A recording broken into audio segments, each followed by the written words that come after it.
All right, next guest, John Worsfold. Now, John is a bit of a legend of the game of Australian rules footy, and I'm joined here by John, but also with me are Chris Gard, obviously Hale staff member, and Menno Inverarity, who is a boarder, who's going home tonight and has played in the first 18 the last 2 seasons. So, John, thanks for joining us. I'm going to hand over to Menno first to ask you a question. We'll just go round for 10 minutes and appreciate your time. No worries. Hi John, growing up you went to a school at South Fremantle Senior High. Can you tell us a bit about the sports you played as a teenager, both in the community and for school? Yeah, sure.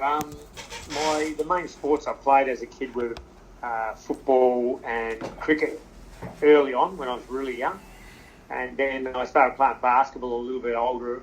As I was a little bit older, that was mainly around just a lot of my close mates were playing in a basketball team, so I joined in with them. But they were the 3 sports that I spent most of my time in, mainly in community. The school didn't have a heavy or well-resourced sports program, although we obviously loved our footy, and a few of us that loved playing the game had to go out and try and recruit other students to join us, so we actually had a team. But we joke about it now, but back then South Fremantle Senior High School football team often had guys sitting in a forward pocket or a back pocket, still in their jeans and their desert boots, and a couple of times wearing beanies because they didn't really want to be there, but we had convinced them that we needed them to get 18 on the park. So Classic. They were interesting times, but great fun. And I played all those sports right up till year 12, and then had to start to cull back a little bit. I was going to go to uni, and and the AFL had just started, so my career with the West Coast Eagles was just starting to kick off, so I didn't have time to contribute to all 3 sports, so the other 2 gave way for football. Fantastic. Chris Gard here, mate. How are you going? Really well, Chris, thanks. Good. What would be the best sporting win you were involved in as a kid, and why do you think you still remember it to this day? Yeah, well, this is an interesting one because I was reflecting on it, and my junior footy team, we weren't that successful either. We didn't really make the finals any year I played out of the 7 or 8 years from when I was 8 years old. We were a battling team, but so the best game I was involved in junior sport was a loss, and that was the grand final in my last year as a 16-year-old, and pretty much the same group of guys. We'd played all the way through, and we'd basically been beat up by other teams for 7 or 8 years. And then in our last year of junior sport together, things started to move for us, and we started to win games, and we made the finals. And then we got into the second semi-final and got rolled by 20 goals by the team that had always won all the flags. So we went into the prelim, and we managed to win that and went into the grand final thinking, well, it's going to be the same story here. This team are just too good for us.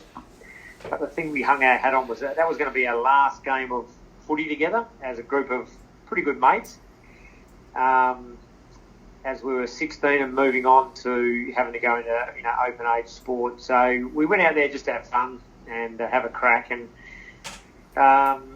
we actually had a chance to go in front late in the game. We had a shot at goal, and the guy who had the shot kicked into the man on the mark. Oh, and goodness. We lost by a few points. So, oh, no. Oh, well. Devastating. You'd think that could be devastating, but we celebrated that game with the same attitude we went into it, that we'd had a lot of fun together. We hadn't had much success, but the success came from the mateship we'd built over the years, and we all still talk about it today, as in, that the fact that we just scared that team and put the wind up them in that grand final means a lot to us, and it was just a huge effort. So, yeah, it wasn't a win, it was a grand final loss, but it meant a lot to us, and it still does. Oh, that's a great story. Yeah, good. We talk a fair bit at Hale about what it takes to be a team player. Do you remember a player, past or present, that was the best team man you've been associated with, and what made him so special? Yeah, again, I've been lucky enough to play in some awesome teams, and if you're in an awesome team, that means there's a lot of awesome team players in there. Everyone pulling the same way with that focus of whatever the team needs. But when I think about a couple of them, there was a guy called Tony Evans at West Coast. He played in our 92 and 94 premierships and was one of our best players and one of our best contributors in those grand finals, but he never got the accolades or the profile that a lot of the other guys got, but that was never an issue for him. He loved being part of it. So when those teams from such a long time ago, when we catch up and reminisce about what we achieved together, we need him there. He has to be there because he was such a big part of it. It's like we could have Norm Smith medalists there and the best and fairest winners there, but it wouldn't feel right without him there. So Tony Evans is certainly one that just played a massive role for us in some of our biggest games. But, yeah, that's great. Thanks, John. Winning an AFL Grand Final, you've won 3 of them, 2 as a player and 1 as a coach. The moment the siren goes, can you please tell the boys what it feels like with the first seconds and the first minute and even the first hour after this? Yeah, well, it's obviously a special feeling. It's the last game of the year. It's everything's on the line. You've put all your energy, as in your physical energy, into preparing for it, but you've also put a lot of emotional energy into hoping you win, into wondering, is this opportunity ever going to come again? So it's probably more emotionally you feel it, that it's relief and joy. It's that feeling of a special achievement that you've done and you couldn't have done on your own. You needed your teammates. So, yeah, I know that those first few seconds after the grand final is just getting around the team. You're not sure how to react. You hug, you jump on each other. Whatever happens, that's that real sharing moment. And then as time goes on, it sort of sinks in what you've achieved together and how special it is, and then what it means for everyone else. You understand it means a lot for your closest family members that have seen you or been part of the ride for such a long part of your life, but also the teammates that may have played with you throughout the year but weren't actually out there on the field, and then your coaches and the other people that have been big contributors to getting the team out there. So you just enjoy looking at them and saying, look, this is what we've all been focused on and trying to achieve, and we're finally there. But, in saying all that, and that's for an AFL Grand Final, it really is no different to whether it's the AFL Grand Final or a school Grand Final or an underage Premiership win. They all have the same attributes. They're all a team, a group of guys coming together, just trying to get the best out of themselves. So individually working hard, but knowing that it doesn't matter if one individual's at his peak. If the team's not tight, you're not going to achieve it. So I just touched briefly on a story after we won the 1992 Grand Final. So it was West Coast's first ever Premiership win and the first time that cup had ever left Victoria. It was such a special moment. But we got to celebrate back in WA a few days later, and West Perth, and I think it was 92, might have been 93 or 4, I'm not sure, but West Perth had won the Waffle Grand Final, and those guys were doing exactly what we were doing. They were out celebrating. They had their medals around their neck. Some of them still had their playing Guernseys on from the day, and what they were experiencing was no different to what we were experiencing, and it sort of reminded me that anywhere around the state at that point, there's amateur teams celebrating a premiership, there's waffle teams, there's school teams, there's AFL teams, and you really can't split the feeling because you're all there doing the same thing. Yeah, that's great, John. The first time you met a talented 17-year-old draft prospect, what are you, your recruitment team, your club looking for in them both as a footballer and a person? Yeah, I do get asked this question a little bit because I have people now who have kids around that age that are heading into potentially being drafted, and our recruitment team they're doing their research on these 17-year-olds from probably the time they're 14 or 15. So they're watching them play, they're talking to their coaches, they're talking to their school coaches, they're teachers. So they dig into every aspect of them as a person, while they're also gathering all the information, which is a bit more obvious to them, which is how well they can play football. But we rate our draft potential players in an order, and that order is dictated not only by how well they play, but there are the other aspects of them as a person, so their values and their beliefs as well. So when I first meet them, that's often when they do get drafted, and what I'm looking for is just how well I think they're going to fit into our club. We have a strong core group of values that we're working towards as a team, and I start to listen to them and see if the way they talk and the way they act is going to line up with what our values are within the club. And that's one of the first things we do with the players. They sit them with our senior players, and our senior players talk them through what our specific club values are, and make sure that they're clear on them, and ask them, how do you think you can fit into this group of values? Okay. Now, when I say all that, our recruiters obviously are aware of those values as well and use those to rate those players. But it's an all-round thing. It's we just want to see them. Are they polite? Are they respectful? Are they driven?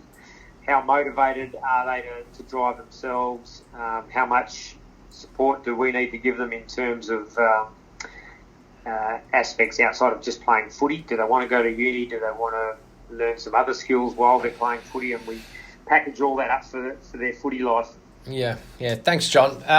We'll kind of fast forward to where we are today a little bit in this world we live in with coronavirus, and there'll be a bunch of boys listening really spread over the whole state that have, be facing some hurdles. Clearly, mightn't be involved in sport or dealing with employment consequences in their families or medical ones, or they might have some elderly relatives that are at risk. I suppose through your experience in professional sport, right or wrongly, you guys get judged by the scoreboard, and you would have gone through some really tough times mentally because of the scoreboard. Two parts to it, I suppose. Is there a particular period in your playing or coaching career where the scoreboard did have a bit of effect on you mentally, and then what have you learnt how to handle those times that our boys could maybe learn a little bit as they go through the next weeks and months at home, potentially alone for quite some time? Yeah. Look, it's a situation that we could feel really alone in over this next period, but we also understand that pretty much the whole world is in a very similar position. So it's unique, but it's also a global situation that's affecting everyone. So there's a couple of parts to it. One, yes, I've had numerous periods through my life, both playing, work, as a player and as a coach, where things have been very challenging. And I was going through this because I'm considering how I deal with our players who are going through the same sort of thing that a lot of your students are at the moment. Since I've been involved in the game, I started at a club that had no change rooms, West Coast. We had no facility to change in. We weren't really accepted into the WA football environment because it was going to be a massive change away from the WAFL, which had been the biggest football group in the state for 100 years. So we were going to challenge that. And we had to learn how to travel and play on the road. The Victorians didn't really want us part of their competition, but they took our money. And so I went through that period, and then we came out with a couple of premierships.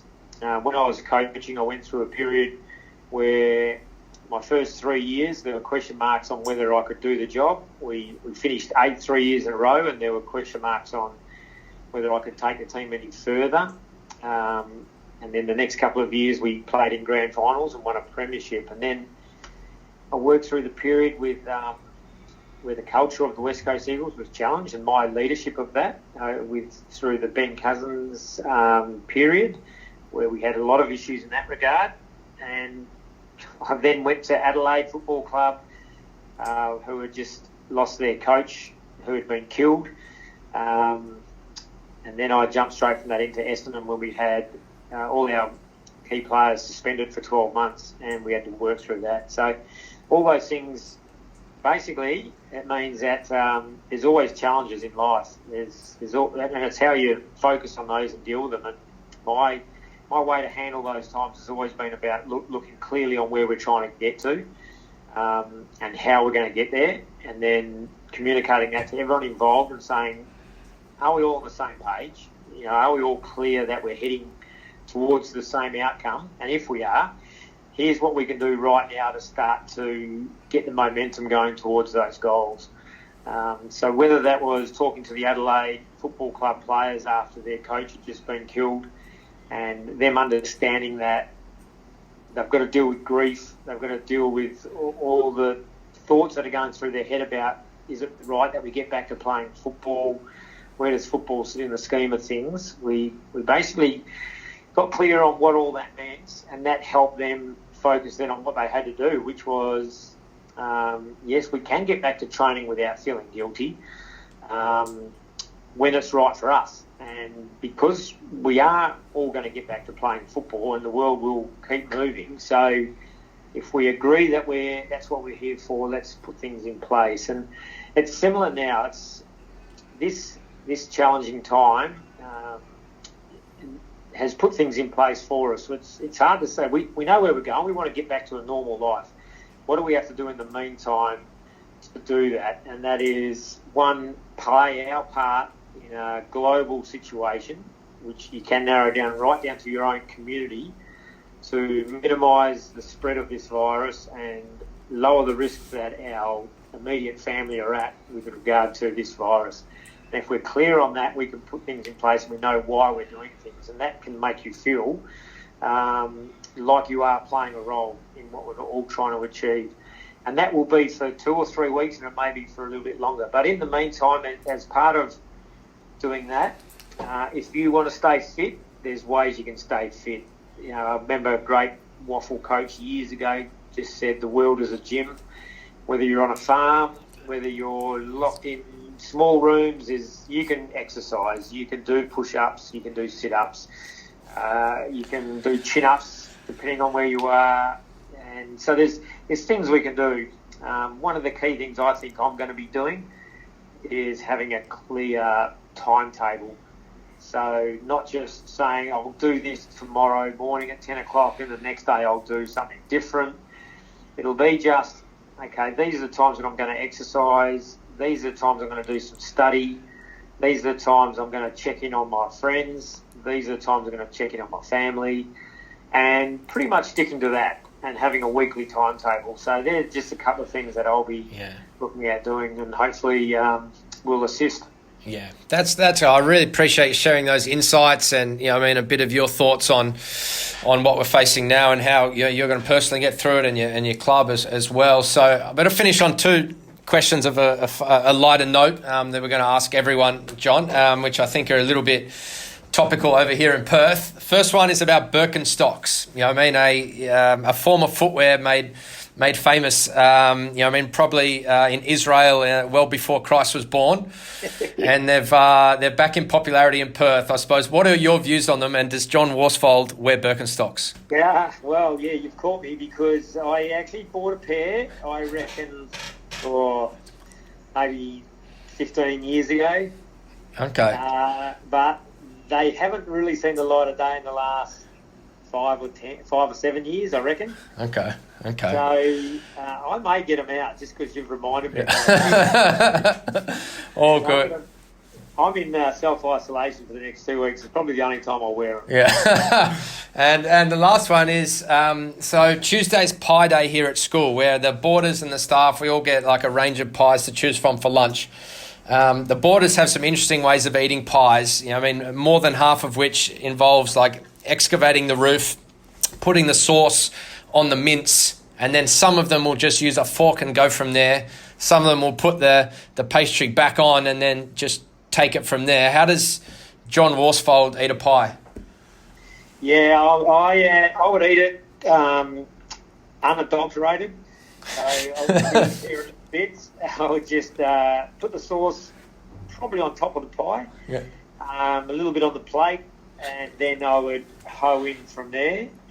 But I would use a fork, because if I spill any mince, that's like a little bonus at the end of the pie. That's gold. Okay, thanks, John. We'll leave it there, mate. I really appreciate your time. Our best wishes to you and your family in the next couple of weeks and months. And obviously you guys had a good win last week. Hopefully we can get footy and our lives back on track sooner rather than later. But really appreciate you sharing a little bit of time with us at Hale, and then all these kids are going to be listening at home as well. Good on you guys. Thanks, John. Thanks, John. Appreciate it.